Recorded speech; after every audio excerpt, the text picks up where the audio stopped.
So we got a fresh one. Whoa. You know, I actually already saw this coming. I can't have any kind of delivery to my home address because inevitably they will have to try to hook up with me. So let's just dive into it. So first and foremost, this is the importance of a Google Voice number. So he leaves, and then I get a "you very pretty," and I said, "I know." He says, "You married?" "Not anymore. He died in a car fire." He goes, "Really? Sorry, sweetie." "Yeah." I can still picture how his skin was charred and melted back from his skull. And then he started sending audio clips because I guess, like, he was driving. And I was like, boo, what? You don't want to just crash? Bummer. But this audio clip was real short, and it was basically like, when did it happen? Like, what happened? And said, I really don't want to talk about it, and legally, I probably shouldn't. I'm still under investigation, after all. And he sent an audio clip that was like, oh, well, like, what's your name? And I said, if you're trying to get involved with me, don't. The police already think I killed him. I don't need the prosecutor having evidence. And then he sent another audio clip that was just like, you're so pretty, and like, I think you have such good energy, and like, you're so nice. So like, I'm sure accidents happen, and everything's be fine.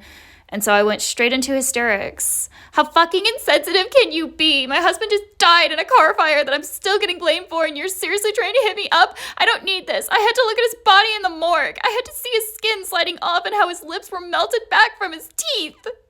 Then he started to go on about like, oh, well, sorry, but like the light, like everything will be okay. He then starts to get kind of awkward and be like, oh man, that's rough, but you know, maybe in time.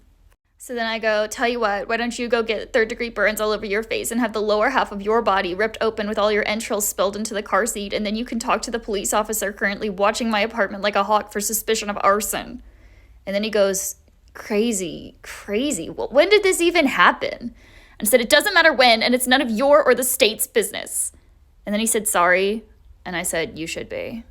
And just because I'm an extra bitch, I messaged the delivery company he works for and said, oi, tell your delivery guy that he needs to not try to make a move on a girl whose husband just died in a car fire. That would be appreciated. I don't need the police getting more evidence about it being on purpose. They're staking me out enough as is.